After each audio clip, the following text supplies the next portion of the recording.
तर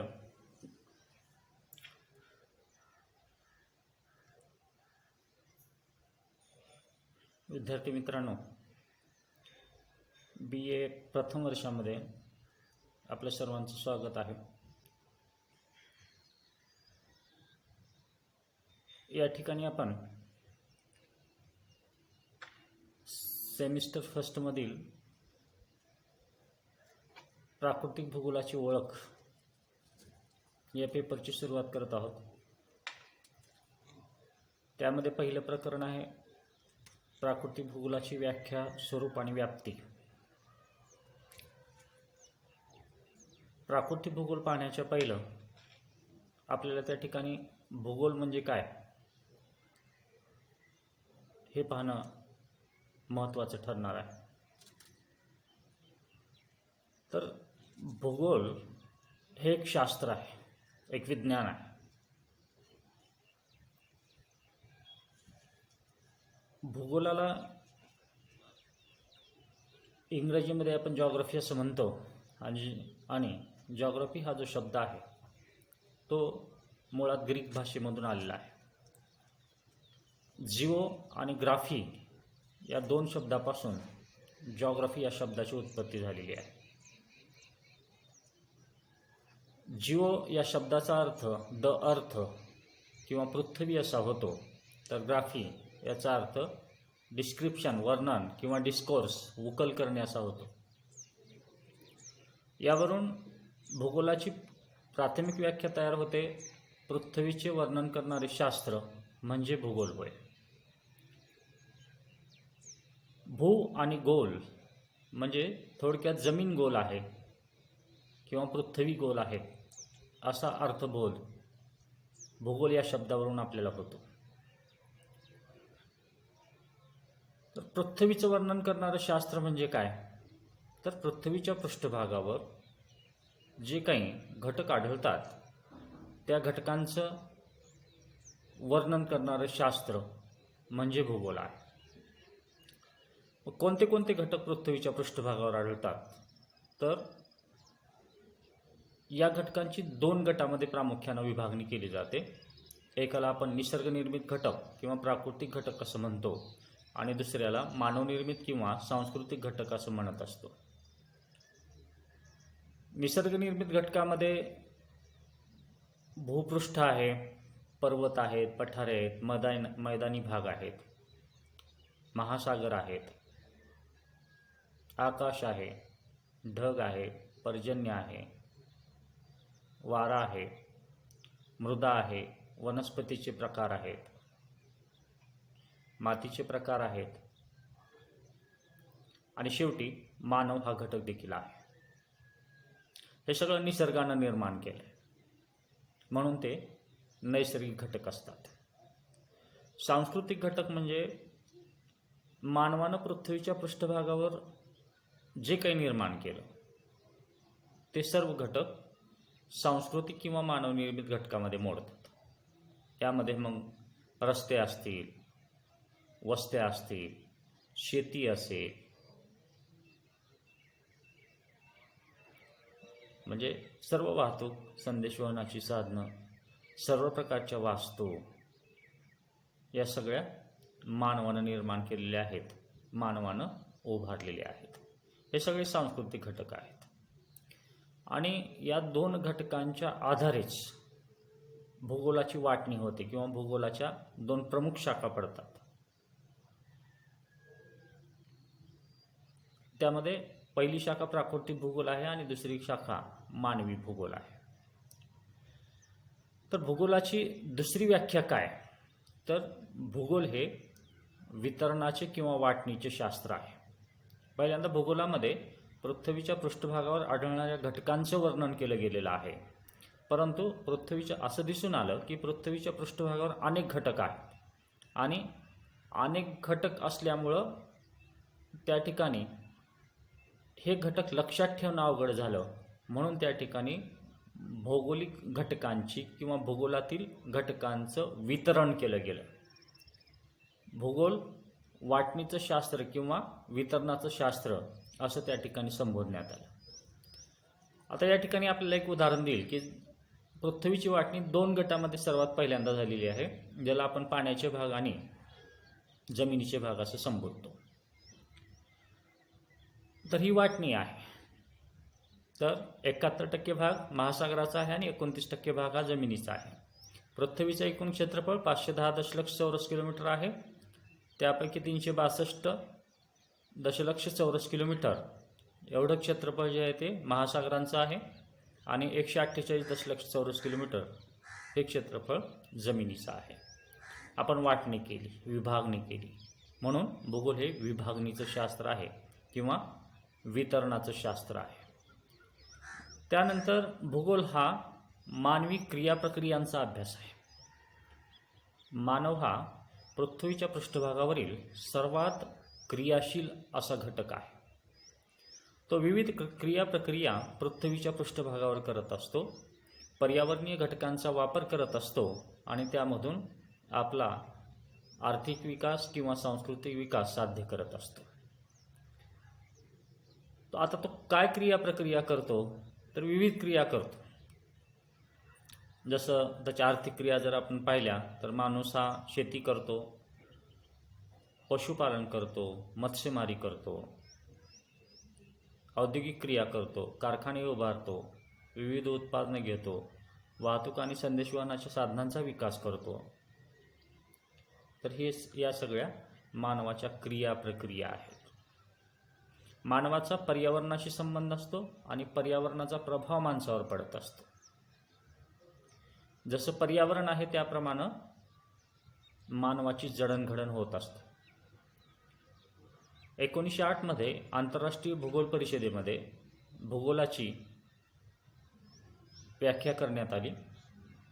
भूपृष्ठ हे मानवाचे वसतिस्थान गृहीत धरून, म्हणजे भूपृष्ठावर मानवाचं वास्तव्य आहे आणि भूपृष्ठ किंवा जमिनीचा भाग हे मानवाचं वसतिस्थान आहे असं गृहीत धरलं गेलं आणि भूपृष्ठाच्या व मानवाच्या घनिष्ठ संबंधाचा अभ्यास म्हणजे भूगोल होय, अशी ही व्याख्या त्या ठिकाणी करण्यात आली. आता भूपृष्ठ आणि मानवामध्ये संबंध आहेत का? आहेत, निश्चितपणे आहेत. कारण भूपृष्ठावरच मानवाला आपलं जीवन व्यतीत करावं लागतंय. त्याच्या वस्तीची उभारणी जमिनीवरच करावी लागते. त्याच्या आर्थिक क्रिया त्याला जमिनीवरच कराव्या लागतात. शेती पूर्णपणे मातीवर आधारित असणारी त्याची आर्थिक क्रिया आहे. वाहतूक आणि संदेशवहन साधनांचा विकास तो करतो, तो देखील जमिनीवरच त्याला करावा लागतो. म्हणून मानव आणि भूपृष्ठ यांच्यामध्ये निश्चितपणे घनिष्ठ अशा स्वरूपाचे संबंध आपल्याला असलेले दिसून येतात. त्यानंतर आपण थोडंसं प्राकृतिक भूगोलाकडे वळू. पूर्वीच सांगितलं तुम्हाला की भूगोलाच्या 2 प्रमुख शाखा पडतात, एक प्राकृतिक भूगोल आणि दुसरी मानवी भूगोल. तर प्राकृतिक भूगोल म्हणजे काय? तर ढोबळमानानं आपल्याला असं म्हणता येते की प्राकृतिक किंवा नैसर्गिक जे काही घटक पृथ्वीच्या पृष्ठभागावर वितरित झालेले आहेत त्या घटकांचं अध्ययन म्हणजे प्राकृतिक भूगोल आहे. निसर्गनिर्मित किंवा प्राकृतिक घटक या शास्त्रामध्ये भूगोलाच्या या पहिल्या शाखेमध्ये अभ्यासले जात असतात.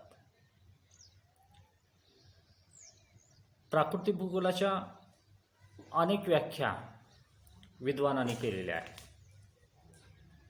त्याच्यामध्ये पहिला जो विद्वान आहे तो आर्थर होम्स आहे. तो असं म्हणतो की प्राकृतिक पर्यावरणाचा अभ्यास म्हणजे प्राकृतिक भूगोल असून यामध्ये भूपृष्ठ म्हणजे भूरूपशास्त्र, समुद्र व महासागर म्हणजे सागरशास्त्र आणि वातावरणाचा म्हणजेच वातावरणशास्त्र आणि हवामानशास्त्र यांचा अभ्यास समाविष्ट होतो असं होम्स म्हणतो. The study of physical environment by itself is physical geography, which includes consideration of the surface relief of the globe means geomorphology, of the seas and oceans means oceanography, and of the air means meteorology and climatology. भूगोलाची दुसरी व्याख्या W.G. Moore नावाच्या विद्वानानं केलेली आहे. W.G. Moore असं म्हणतात की पृथ्वीवरील प्राकृतिक घटकांचा अभ्यास करणारी अशी शाखा म्हणजे प्राकृतिक भूगोल, ज्यामध्ये भूमी, जल आणि हवेच्या अभ्यासाचा प्रामुख्याने समावेश होतो. या शास्त्रामध्ये सागरशास्त्र, हवामानशास्त्र, भूरूपशास्त्र, त्याचप्रमाणे मृदा, वनस्पती आणि प्राणी यांच्या अभ्यासाचा समावेश होतो. त्यानंतर लोबेक नावाच्या विद्वानानं प्राकृतिक भूगोलाची व्याख्या केली. लोबेक असं म्हणतात की सजीव आणि त्याच्या सभोवतालच्या प्राकृतिक पर्यावरणाच्या संबंधाचा अभ्यास ही भूगोलाची विषयवस्तू आहे. तर प्राकृतिक पर्यावरणाचा अभ्यास हा प्राकृतिक भूगोलात अंतर्भूत आहे. The subject matter of geography may be defined as the study of the relationships existing between life and physical environment. The study of physical environment alone constitutes physiography. तर या प्राकृतिक भूगोलाच्या व्याख्यामध्ये आणखीन एक व्याख्या आहे, ती आहे एम थीट्स नावाच्या विद्वानानं मांडलेली ही व्याख्या आहे. एम थीट्स असं म्हणतात की प्राकृतिक भूगोल हे भूपृष्ठावरील विविध वैशिष्ट्यांचा, भूआकारांचा व त्यांच्या क्षेत्रीय वितरणाचा अभ्यास करणारे शास्त्र आहे. तर या झाल्या प्राकृतिक भूगोलाच्या व्याख्या. आता आपण या प्राकृतिक भूगोलाच्या व्याप्तीकडे थोडंसं वळू. पृथ्वीच्या पृष्ठभागावर एकूण 5 आवरण आहेत, ज्याला पहिलं आवरण शिलावरण आहे, ज्याला लिथोस्फिअर असं म्हटलं जाते. दुसरं आवरण वातावरण आहे किंवा ज्याला ॲटमॉस्फिअर असं आपण म्हणतो. तिसरं आवरण जलावरण आहे, त्याला हायड्रोस्फिअर असं म्हटलं जाते. चौथं आवरण जीवावरण आहे, ज्याला बायोस्फिअर असं म्हटलं जाते. आणि सर्वात शेवटी खगोलावरण आहे किंवा ज्याला ॲस्ट्रॉनॉमी असं म्हटलं जाते. तर ही एकूण 5 आवरणं आहेत आणि या 5 आवरणापासूनच प्राकृतिक भूगोलाच्या प्रमुख शाखा निर्माण झालेल्या आपल्याला दिसून येतात. त्यापैकी शिलावरण म्हणजे काय, तर शिला आणि वरण 2 शब्द आहेत. शिला म्हणजे खडक आणि वरण म्हणजे आवरण. शिलाचं आवरण किंवा खडकांचं आवरण. पृथ्वीचा जो पृष्ठभाग आहे, हा पृथ्वीचा पृष्ठभाग खडकाच्या आवरणापासून बनलेला आहे असा त्याचा अर्थ होतो. आणि शिलावरणाचं अध्ययन किंवा अभ्यास भूरूपशास्त्र या शाखेमध्ये केला जातो. प्राकृतिक भूगोलाची पहिली शाखा आहे, जिला जिओमॉर्फॉलॉजी असं म्हटलं जाते. भूरूप आणि शास्त्र म्हणजे भूरूपांचं शास्त्र, भूरूपांचं अध्ययन करणारं शास्त्र म्हणजे भूरूपशास्त्र आहे. आता भूरूप कोणती भूरूप पृथ्वीच्या पृष्ठभागावर असतात, तर पृथ्वीच्या पृष्ठभागावर जी भूरूप आहेत त्यांचं 3 गटामध्ये आपण वर्गीकरण करत असतो. याला पहिल्यांदा त्या ठिकाणी प्राथमिक श्रेणीची भूरूप, ज्याच्यामध्ये भूखंड आणि महासागरांचा समावेश होतो. 7 भूखंड आणि 4 महासागर पृथ्वीच्या पृष्ठभागावर आहेत. अनुक्रमे अमेरिका किंवा उत्तर अमेरिका, दक्षिण अमेरिका, युरोप, आशिया, आफ्रिका, अंटार्क्टिका, ऑस्ट्रेलिया ही प्रमुख भूखंड आहेत. आणि महासागर 4 आहेत, त्यामध्ये अनुक्रमे पॅसिफिक महासागर, अटलांटिक महासागर, हिंदी महासागर आणि आर्क्टिक महासागराचा त्यामध्ये समावेश होतो. तर ही प्राथमिक श्रेणीची भूरूप. दुय्यम श्रेणीची भूरूप किंवा द्वितीय श्रेणीची भूरूप म्हणजे काय, तर त्या ठिकाणी पृथ्वीच्या पृष्ठभागावर आणि महासागराच्या सुद्धा पृष्ठभागावर पर्वत, पठारे, मैदाने, दऱ्याखोऱ्यांचे प्रदेश किंवा महासागरामध्ये गर्तांचे प्रदेश निर्माण झालेले आहेत. यांना द्वितीय श्रेणीची भूरूप असं म्हटलं जातं. तर यांच्या निर्मितीच्या प्रक्रिया वेगवेगळ्या आहेत. पृथ्वीच्या पृष्ठभागावर सर्वात उंच भाग कोणता, तर माउंट एव्हरेस्ट आहे, ज्याची उंची 8,848 मीटर आहे, परंतु ती सध्या 8,850 मीटर इतकी मानली जाते. तर सर्वात खोल भाग हा मरियाना ट्रेंच, पॅसिफिक महासागरामध्ये मरियाना ट्रेंच किंवा मरियाना गर्त आहे, जिची खोली साधारणपणे 11,035 मीटर खोल इतकी असलेली दिसून येते. तर ही द्वितीय श्रेणीची भूरूप आहे.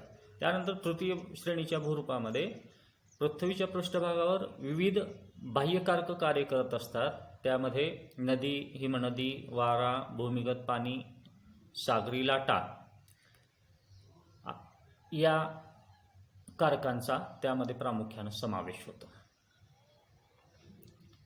नदी व्ही आकाराची दरी, धबधबे, धावत्या, पूरतट, पूर मैदाने, त्रिभुज प्रदेश अशी भूरूप निर्माण करते. हिमनदी यू आकाराची दरी त्या ठिकाणी विकसित करते किंवा हिमजलोढ मैदान यासारखी भूरूप निर्माण करते. भूमिगत पाण्याचे कार्य चुनखडीच्या प्रदेशामध्ये चालते. त्यामध्ये प्रामुख्यानं अधोमुखी लवणस्तंभ, ऊर्ध्वमुखी लवणस्तंभ आणि स्तंभ, हेलिक्टाइट्स अशा भूरूपांचा समावेश होतो. वाळवंटी प्रदेशामध्ये वारा, भूछत्र खडक किंवा यारदांग, वालुकागिरी किंवा वाळूच्या टेकड्या, बारखन, सीफ्स अशा भूरूपांची निर्मिती वाऱ्याच्या माध्यमातून होत असते. तर किनारपट्टीच्या प्रदेशामध्ये सागरी लाटा किनारपट्टीच्या प्रदेशाची, तेथील खडकांची मोडतोड करतात आणि नैसर्गिक गुहा, कमान, स्तंभ, स्टॅक, पुळण किंवा बीचेस अशा भूरूपांची निर्मिती या किनारपट्टीच्या प्रदेशामध्ये होत असते. तर ही भूरूप म्हणजे तृतीय श्रेणीची भूरूप आहेत. आणि भूरूपशास्त्रामध्ये या प्राथमिक, द्वितीय व तृतीय श्रेणीच्या भूरूपांचं अध्ययन केलं जात असतं. यालाच भूरूपशास्त्राची व्याप्ती देखील आपल्याला म्हणता येते. व्याप्ती म्हणजे काय, तर एखाद्या शाखेमध्ये आपण जे काही घटक अभ्यासतो ते अभ्यासले जाणारे घटक म्हणजेच ती त्या विषयाची व्याप्ती असते. याशिवाय भूरूपशास्त्रामध्ये आपण पृथ्वीच्या अंतरंगाचा अभ्यास करतो. खंड आणि महासागर यांच्या निर्मितीच्या संदर्भातील सिद्धांत अभ्यासतो. त्यामध्ये प्रामुख्यानं वेगनरचा खंडवहन सिद्धांत आणि प्लेट विवर्तनिकी सिद्धांत या दोन सिद्धांताचा समावेश होतो. अंतर्गत आणि बहिर्गत शक्तींचं अध्ययन आपण त्या ठिकाणी करतो. जमिनीच्या आतून काही शक्ती कार्यान्वित असतात, त्यांना अंतर्गत शक्ती असं म्हटलं जाते. याच्यामध्ये काही शक्ती मंद गतीनं कार्य करतात, काही गती शीघ्र गतीनं कार्य करत असतात. भूपृष्ठ वर उचलला जातो किंवा उत्थापित केला जातो आणि खाली देखील ओढला जातो किंवा भूपृष्ठाचं सकलीकरण देखील होत असतं. काही घटना शीघ्रपणे घडतात. भूकंप आणि ज्वालामुखीसारख्या या घटना असतात ज्याचे पडसाद पृथ्वीच्या पृष्ठभागावर अगदी क्षणार्धामध्ये उमटत असतात. मोठ्या प्रमाणामध्ये या घटनांमधून वित्तहानी आणि जीवितहानी होत असताना आपण पाहत असतो.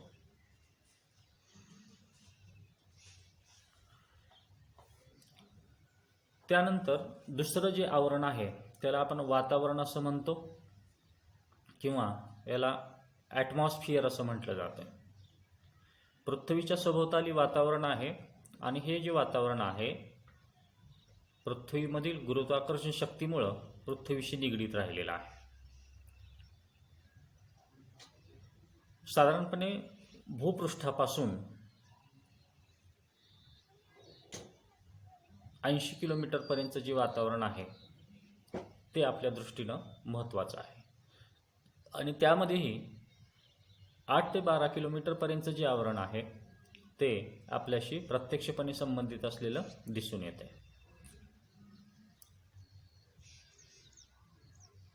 वातावरणाचं अध्ययन हवामानशास्त्र या शाखेमध्ये केलं जाते, ज्याला क्लायमेटॉलॉजी असं म्हटलं जाते. हवामान आणि शास्त्र म्हणजे हवामानाचं अध्ययन करणारं शास्त्र किंवा हवेच्या अंगाचा अभ्यास करणारं शास्त्र म्हणजे हवामानशास्त्र आहे.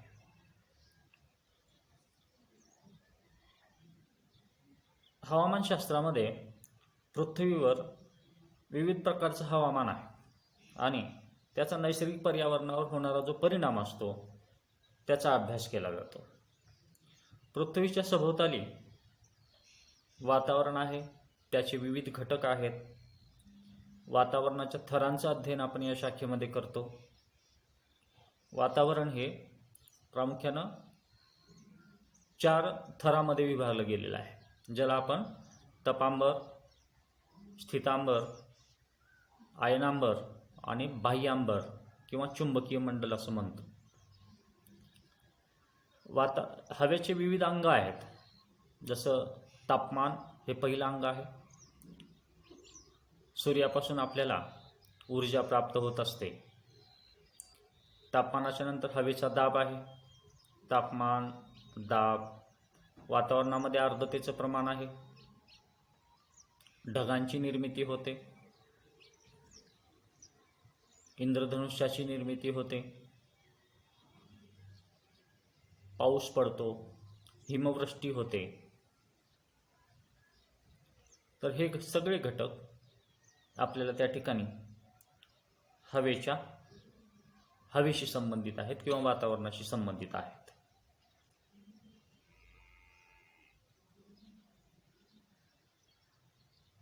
तर हे घटक आपण हवामानशास्त्र या शाखेमध्ये अभ्यासत असतो. त्यानंतर जलावरण आहे. पृथ्वीच्या पृष्ठभागावर पाण्याचं आवरण आहे, आपल्याला माहिती आहे, ज्याला हायड्रोस्फिअर असं म्हटलं जाते.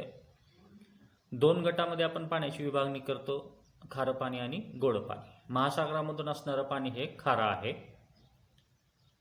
तर पृथ्वीच्या पृष्ठभागावर गोड्या पाण्याचा साठा किंवा गोड पाणी अस्तित्वात आहे.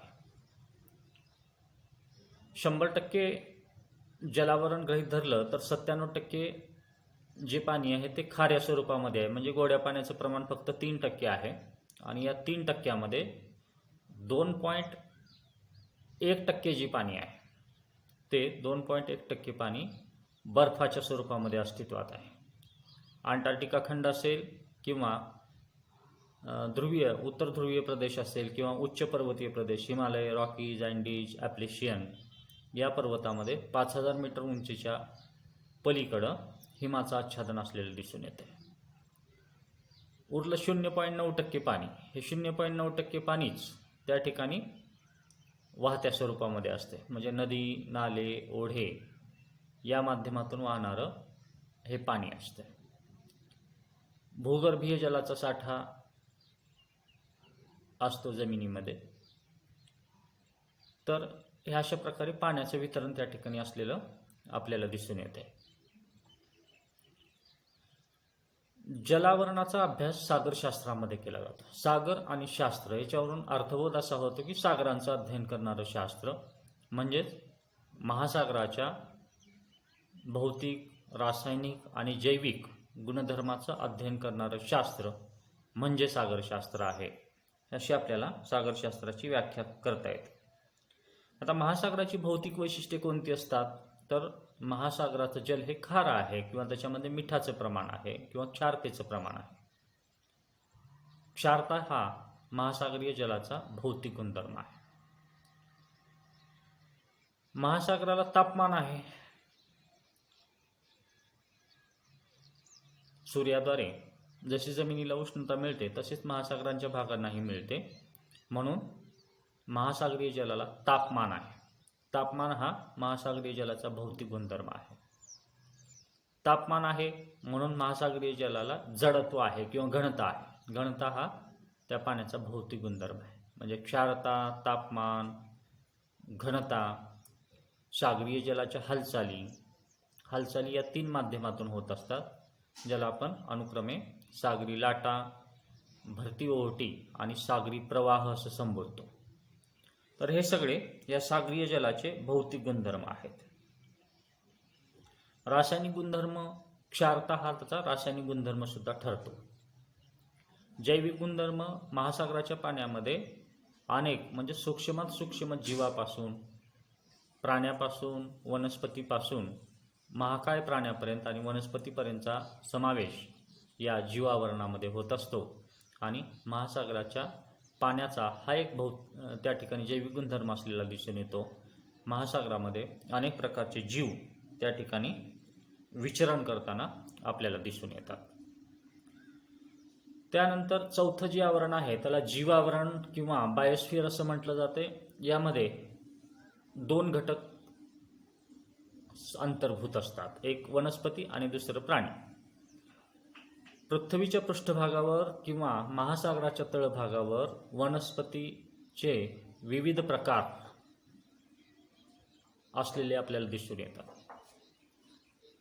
वनस्पतीचे विविध प्रकार आहेत म्हणून पृथ्वीच्या पृष्ठभागावर म्हणजे भूपृष्ठावर आणि महासागरामध्ये देखील विविध प्राण्यांचे प्रकार त्या ठिकाणी असलेले आपल्याला दिसून येतात. म्हणून वनस्पती आणि प्राण्यांचा अध्ययन या जीवावरणामध्ये येत आहे आणि या आधारे 2 शाखा पडल्या, एकाला वनस्पती भूगोल आणि दुसऱ्याला प्राणी भूगोल असं म्हटलं जाते. प्लॅन्ट अँड झू जॉग्राफी असं त्याला म्हणता येईल. त्यानंतर 5वं जे आवरण आहे त्याला आपण खगोलशास्त्र किंवा ॲस्ट्रॉनॉमी असं म्हणतो. आपल्या अवकाशामध्ये सूर्य आहे, चंद्र आहे, शुक्र आहे, बुध आहे, धूमकेतू कधी कधी दिसताना आपल्याला दिसतो आकाशामध्ये, इंद्रधनुष्याचे रंग आपल्याला दिसतात. तर हे ग्रह, उपग्रह, उल्कावर्षाव हे विविध आविष्कार आपल्या आकाशामध्ये घडताना दिसून येतात. तर पृथ्वी या ग्रहाव्यतिरिक्त जे काही तारे आहेत किंवा ग्रह आहेत, उपग्रह आहेत, धूमकेतू आहेत, या सर्वांचं अध्ययन आपण खगोलशास्त्र या शाखेमध्ये करत असतो. याशिवाय ऋतू, दिनमान, रात्रिमान, पृथ्वीच्या गती, त्याच्यामध्ये परिवलन गती, परिभ्रमण गती, इतर ग्रहांच्या गती, राशी परिवर्तन, हे सगळं आपण त्या ठिकाणी खगोलशास्त्रामध्ये अभ्यासत असतो. आणि प्राकृतिक भूगोलाची ही एक स्वतंत्र आणि 5वी शाखा मानली जाते. त्यानंतर आपण मानवी भूगोल या शाखेचा थोडक्यात या ठिकाणी परिचय मी तुम्हाला देतो. तर भूगोलाची ही दुसरी प्रमुख शाखा आहे, जिला मानवी भूगोल किंवा ह्युमन जॉग्राफी असं म्हटलं जातं. विदॉल्दीला द ब्लाश या विद्वानानं मानवी भूगोलाचा खऱ्या अर्थानं विकास केलेला आहे. मानवी भूगोल म्हणजे मानवाचं अध्ययन करणारं शास्त्र किंवा मानवाचा सर्वांगीण अभ्यास ज्या शाखेमध्ये केला जातो त्याला मानवी भूगोल असं म्हटलं जातं. विविध प्रकारचे मानवी समूह पृथ्वीच्या पृष्ठभागावर आहेत. आपण त्यांची वांशिक विभागणी करतो. जसं निग्रॉइड वंशाचे लोक आहेत,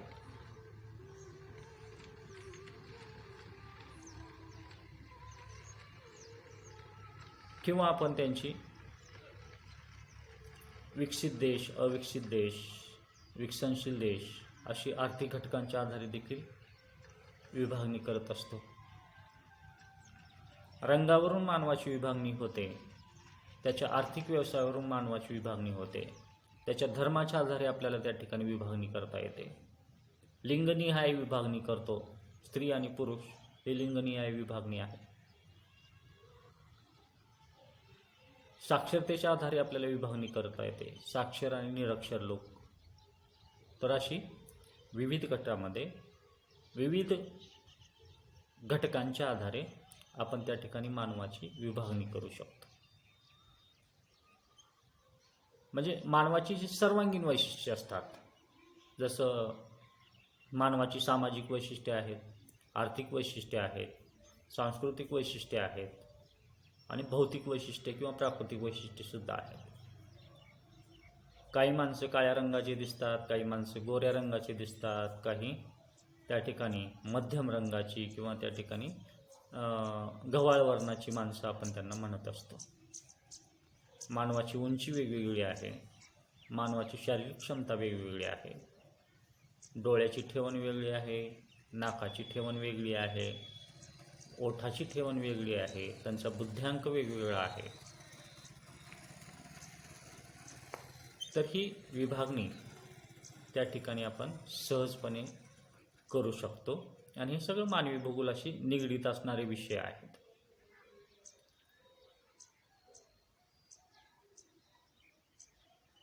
मानवी भूगोलाच्या सुद्धा अनेक शाखा पडतात.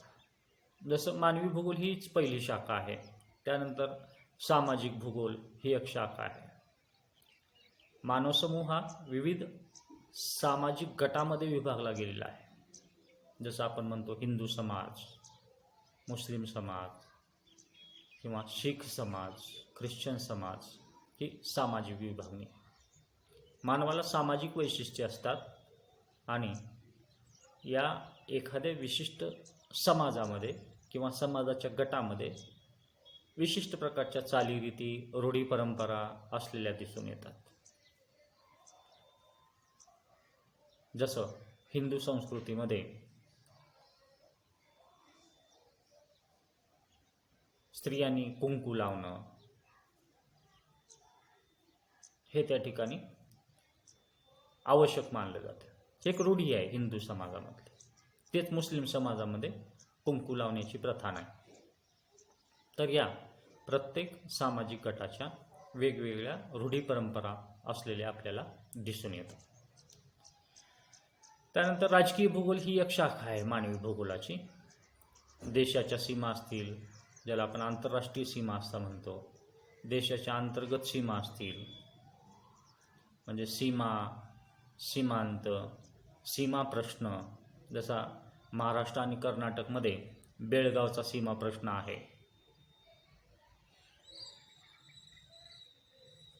राज्यसंस्थेचे घटक, राज्यसंस्थेची भाषा, धर्म, राज्यसंस्थेचा आकार, हे सगळे घटक या राजकीय भूगोलामध्ये अभ्यासले जात असतात. आर्थिक भूगोल ही एक मानवी भूगोलाची शाखा आहे. मानवाच्या आर्थिक वैशिष्ट्यांचं अध्ययन या शाखेमध्ये केलं जात असते. मानव प्राथमिक, द्वितीयक, तृतीयक, चतुर्थक आणि पंचम अशा 5 प्रकारामध्ये आपल्या आर्थिक क्रिया करत असतो. तर या आर्थिक क्रिया, मानवाच्या आर्थिक कार्यावर परिणाम करणारे घटक हे या आर्थिक भूगोलामध्ये अभ्यासले जात असतात. त्यानंतर लोकसंख्या भूगोल ही एक मानवी भूगोलाची शाखा आहे. साधारणपणे 1953 पासून लोकसंख्या भूगोल ही स्वतंत्र शाखा भूगोलामध्ये आली. G.T. त्रिवार्था नावाचा विद्वान यानं ही शाखा स्वतंत्रपणे निर्माण केली, म्हणून G.T. त्रिवार्था हा या लोकसंख्या भूगोलाचा जनक आहे. जागतिक लोकसंख्येचं अध्ययन, लोकसंख्येची वैशिष्ट्ये या शाखेमध्ये अभ्यासली जातात. जसं एकूण लोकसंख्या, त्यामध्ये स्त्रियांची लोकसंख्या, पुरुषांची लोकसंख्या, धर्मनिहाय लोकसंख्या, लोकांचं शिक्षण, लोकांचे आर्थिक व्यवसाय, जन्मदर, मृत्यूदर, लोकांच्या स्थलांतराच्या प्रक्रिया, लोकांचं वय, लोकांच्या मृत्यूचं वय, हे सगळं या लोकसंख्या भूगोलाशी निगडीत असलेलं दिसून येतं. वाहतूक आणि संदेशवहन ही एक मानवी भूगोलाची शाखा आहे. पृथ्वीच्या पृष्ठभागावर मानवानं जी काही वाहतूक आणि संदेशवहनाची साधनं विकसित केलेली आहेत, त्यांचा विकास कशा प्रकारे झाला, हे या शाखेमध्ये आपण अभ्यासत असतो. वाणिज्य किंवा व्यापार भूगोल ही एक मानवी भूगोलाची शाखा आहे. राष्ट्रीय आणि आंतरराष्ट्रीय हे व्यापाराचे किंवा वाणिज्यचे 2 प्रकार असतात. एका देशाशी दुसऱ्या देशाशी होणारा व्यापार आंतरराष्ट्रीय व्यापार असतो आणि एखाद्या देशातील विविध राज्यामध्ये किंवा विविध भागामध्ये होणारा व्यापार हा आंतरदेशीय किंवा एखाद्या देशाच्या आत होणारा व्यापार असतो. व्यापाराच्या माध्यमातून वस्तूची देवाणघेवाण होत असते आणि मानवी समूहाच्या एकंदरीत गरजा भागविल्या जात असतात.